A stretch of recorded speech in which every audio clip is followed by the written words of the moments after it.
Hello, I'm Tylah Tully, and today I'm joined by Star Minerals Non-Executive Director Ashley Jones to give us a company update.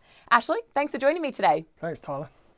So, you've reaffirmed Star's focus on the gold at its Tumblegum South project with $1.6 million in the coffers to accelerate development. Can you start by telling us what the near-term catalysts for success are at this project? Yeah, the first biggest one is gold price. It's going to stay up. We hope it's I think it was up record today of 4,800 Australian. And then the other catalysts, we've got a resource in the ground, so it's really a matter of us taking it to the next level. We've got the scoping study, so we're going to go out and drill. There's a couple of inferred areas in the near surface that we're going to address, and basically some grade control, some extensional drilling, and then the rest is just environmental, mine approvals, and then basically get that done and have a runway to when we can start mining. And can you tell us about the investors backing Tumblegum who took part in the placement earlier this month?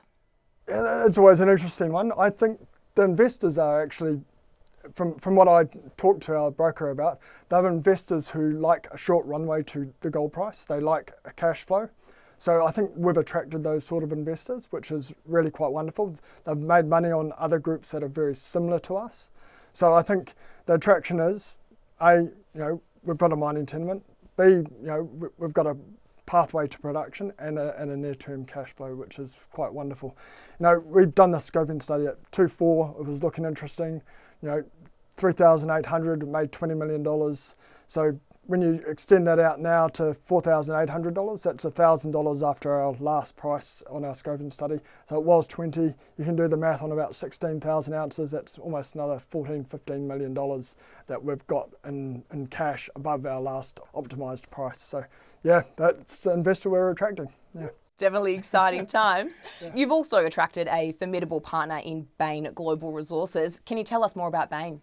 Yeah, Bain are a massive, massive contractor in India. They're starting up a presence here in Australia. They've signed some contracts with some other people. We haven't done anything with them, but we've presented the story to them amongst a whole lot of other contractors.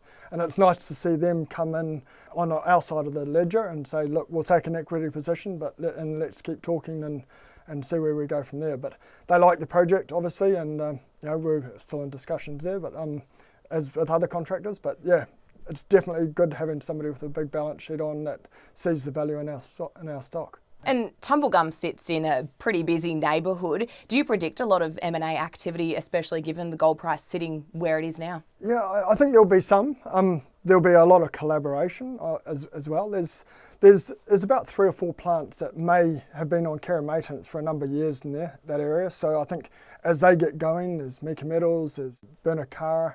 So as they get going, you'll see a lot of collaboration, maybe M&A, and obviously everyone's there to do the same thing, is make money while the gold price is high, and I think we can do that for our investors there. Yeah. Yeah, it's definitely exciting times ahead for the company. Thanks for joining us today, Ash. Thanks, Tyler.